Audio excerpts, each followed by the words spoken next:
Welcome back to 7 Moons Astrology. I'm Sarah Kirby, and today we are talking about the total lunar eclipse in the sign of Scorpio, which is coming up here on May 15th exact at 11:14 p.m. Although this is an energy that you've definitely been feeling over the last month as part of the eclipse cycle. So on the chart here, we have the moon at 25 degrees Scorpio opposing the sun at 25 degrees Aquarius. And so that is a full moon. And because it is very close in conjunction to the north and south node within 3 degrees, that's how we signify that this is an eclipse, not just an eclipse, but a total eclipse. It's very exact energy.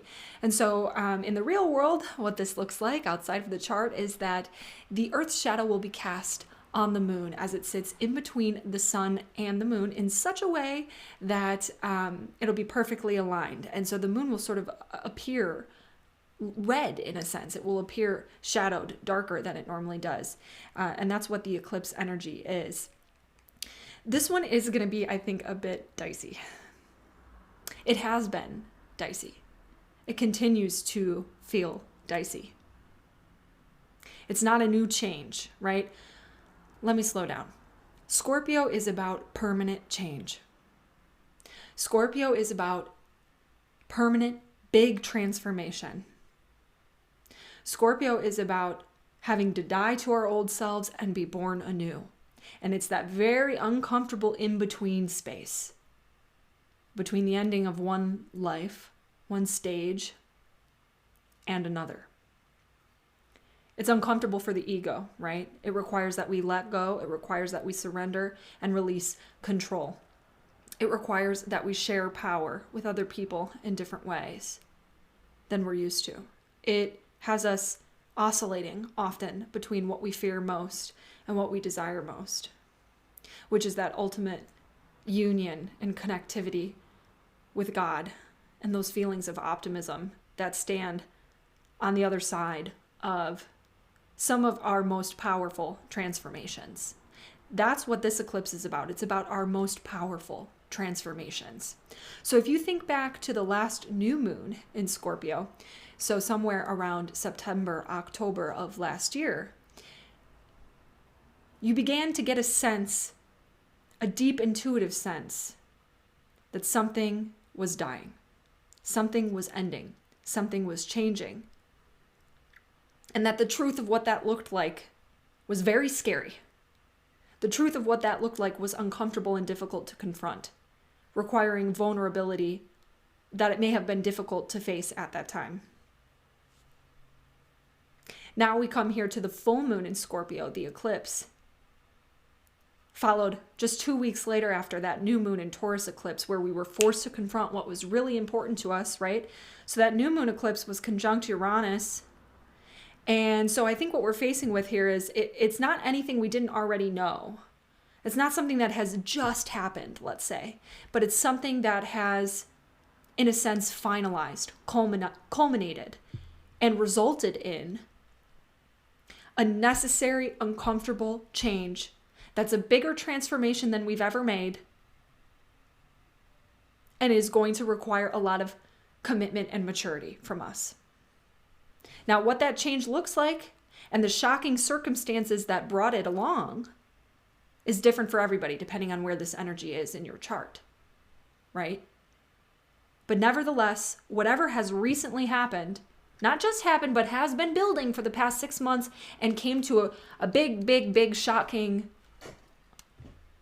flash of reality around the new moon in Taurus 2 weeks ago, is culminating now and requiring a lot of hard work. Why do I say that? Well, I say that because this full moon is in a square here, T-square actually, look at that ugly line, sorry, to Saturn in Aquarius. Saturn is about the structures that we need to create in our life. It's about where we need to do things the right way, not the fast way.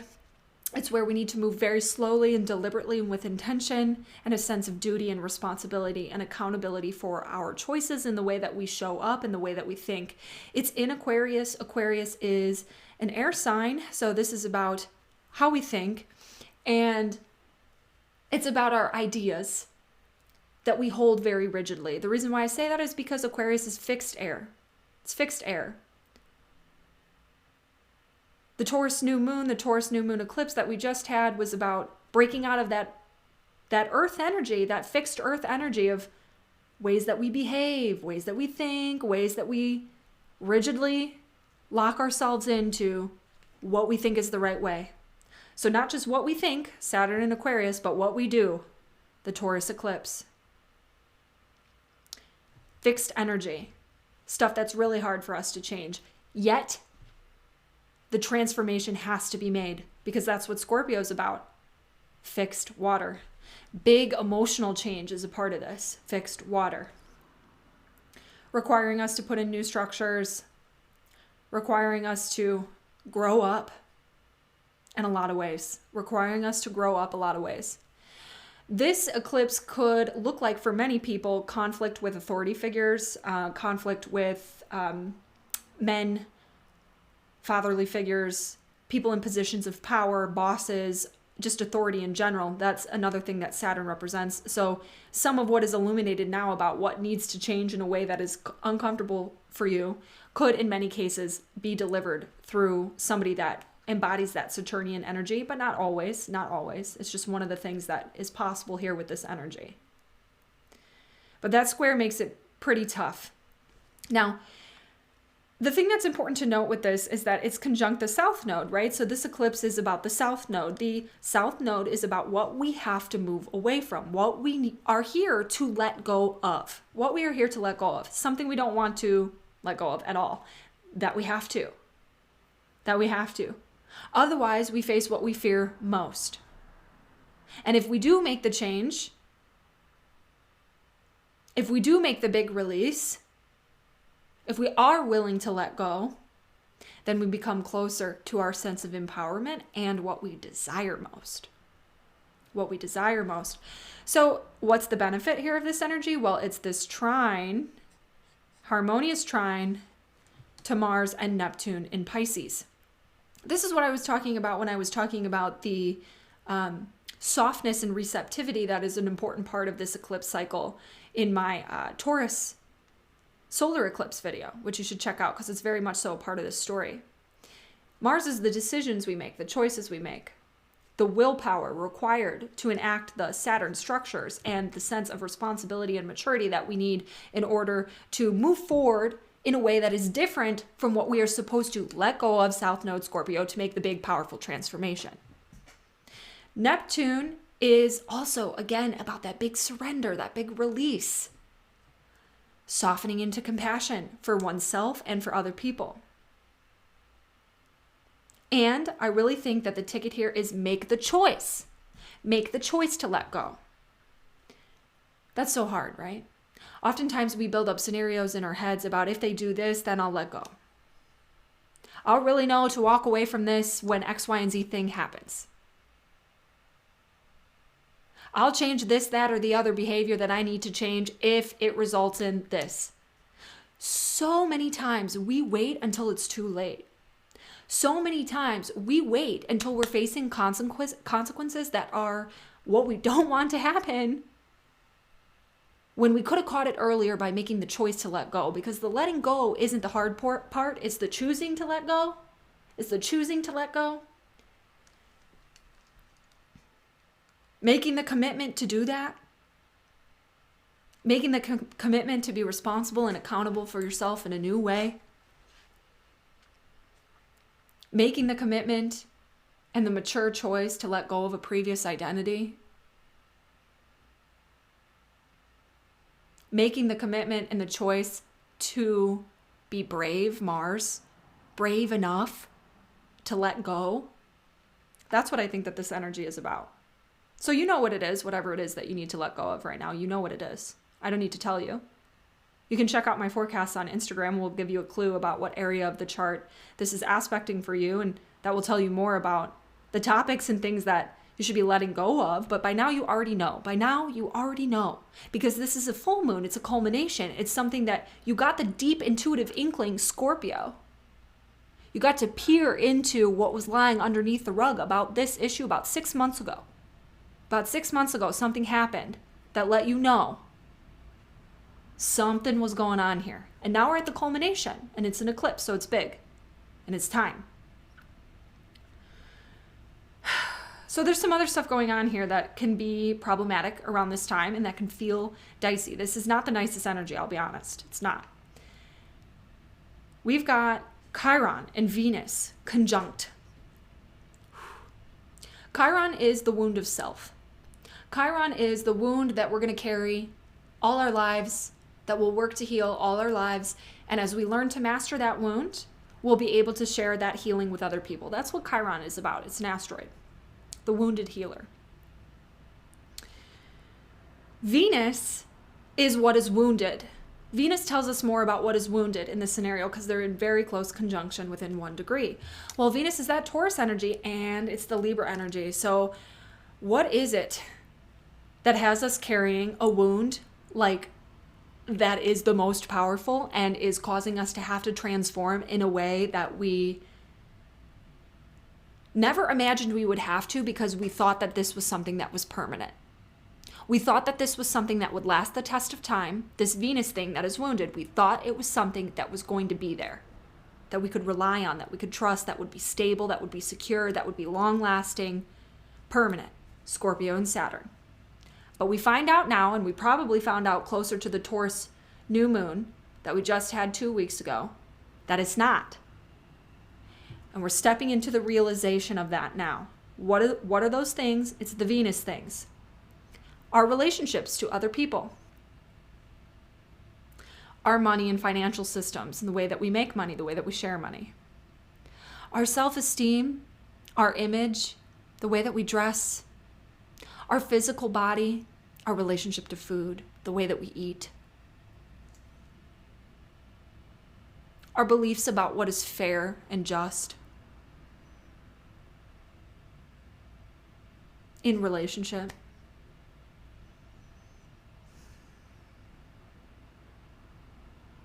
Our material possessions, that could be another one that comes up here.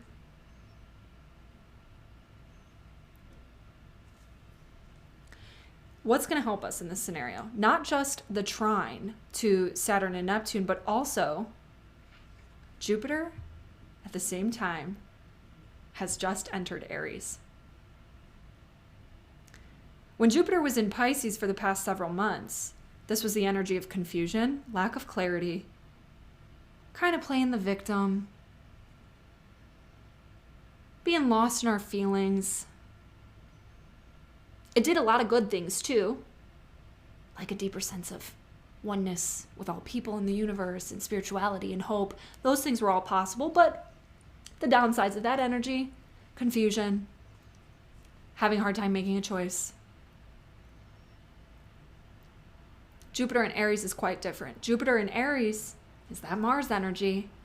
New direction, make a choice. You've got the willpower to run with it. You've got the willpower to stay committed. It's going to be really hard. It's going to be really hard, and it's going to take a very long time, longer than you think it will, because of this T-square to Saturn here. But Jupiter in Aries, now until the end of October, will ensure that you have the motivation, drive, energy, and courage needed to move forward in the new direction. That's what Aries is all about. Jupiter expands on those things. But a way that this could feel dicey in the immediate moment is by causing us to be reactive, impulsive, maybe a little too direct in a way that could damage relationships potentially. So we have all that motivation, and we will continue to need to monitor impulsivity, right? Let's put it that way. A sense of urgency and anxiety might be present around this time. How you can relieve that sense of urgency and anxiety is by making the choice to transform. Make the choice to let go of the thing that needs to be let go of, that you have known about probably, at least in an inkling sense, from about 6 months ago, if not sooner. If not the last full moon in Scorpio, right? Which was a year ago. Mercury is also newly retrograde in Gemini at this time. Besides all the classical things that represents, in its home sign of Gemini, Mercury retrograde is about a change of mind, a change of perspective. revisiting ideas that we had previously rejected, having to learn new skills or revisit old ones that we set aside in the past, having to return to those things. It's a frame change.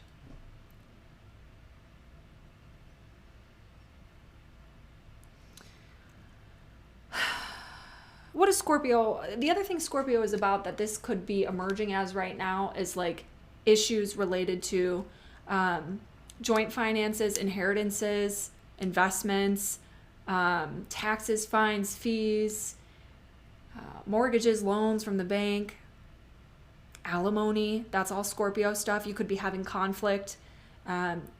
Those sorts of situations might cause you to need to break agreements, because Mercury retrograde is also about breaking agreements that we previously had in place. It's a time when contracts, even verbal contracts and agreements that we make with other people, are going to dissolve in some sense. We'll have to renege on those things. And that can very much so be a part of what is happening here. Things that we thought were permanent, and we agreed to them because of that. We're moving back on those things now. Having to revisit, redo, refine, revise, or break those things now. Scorpio is also about topics that other people find taboo. So it could be topics of sex, topic of abuse, control, witchcraft, even astrology, right? Conflicts over topics that people perceive to be taboo. That could be what comes up here. What you consider private versus what is public. Scorpio is a private energy. It's about what we keep secret. So some of those things could be revealed right now in a way that's going to show you what this ultimate big transformation is about. I think we're at the point here where we're ready. And I think we're at the point where, because this is a full moon, the death and the dying is done. The death and the dying and the ending, if they're not completely done, they're going to end soon. There's a sense of finality with this energy where we've reached the stopping point and we accept the loss. That's another thing that this Mars-Neptune conjunction could mean. Accepting the loss. Accepting the ending. Accepting that you gotta do what you gotta do, because you can't do what you did anymore. And I think we're at that point where those ashes begin to spark into the phoenix, the Scorpio archetype. And the reason why I say that we're seeing a glimpse of that peer through behind the intensity of this energy is, again, it's that Jupiter and Aries energy. Jupiter at the first degree of Aries is the fresh, new beginning, the first spark of fire, the first spark of life, of new life. So while I think that this energy could be quite challenging, I do think we're at a point where there is a deeper sense of completion, and that the new chapter is near. So what is dying, if it's not already ended, is very near doing so. And the easiest way for you to step into that completion more fully so you can get on with the new direction is to just fully let go of what you know it is that you need to let go of. Accept what it is that you need to accept, and make the mature and responsible, accountable, dutiful choice that you need to make, Saturn. Break the contracts, break the agreements, change your mind if you have to. Revisit the old skills. Learn something new and apply it in a different way. There is a hurt and an issue with relationships or money or food or self-esteem. Chiron conjunct Venus. But what's done is done. You are where you are now. And there is energy and momentum to support you moving forward in a beneficial direction, with the willpower to sustain you. If you stop avoiding what it is that can't be changed. All right. think that's that. Check out my Instagram later this week for forecasts for all 12 signs. Thank you so much for watching. With energy, Sarah.